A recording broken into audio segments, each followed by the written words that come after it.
மாரிதாஸ் கைது. இந்த செய்தி கேட்ட உடனே ஒரு சிலர் சந்தோஷப்பட்டாங்க, சிலர் கோவப்படுறாங்க. ஆனால் நான் கேட்குற கேள்வியே வேற.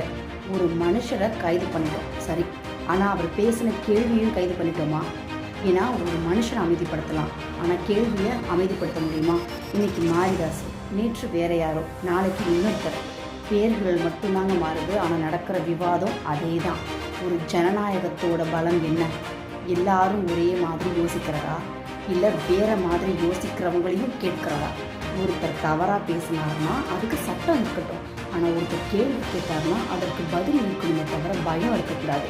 ஏன்னா வரலாறு முழுக்க ஒரு விஷயம் மட்டும் நிரூபிச்சிருக்கு, ஒரு குரலை நிறுத்தினாலே அந்த கருத்து மறைஞ்சிடாது, அது இன்னும் அதிகமாக பேசப்படும்.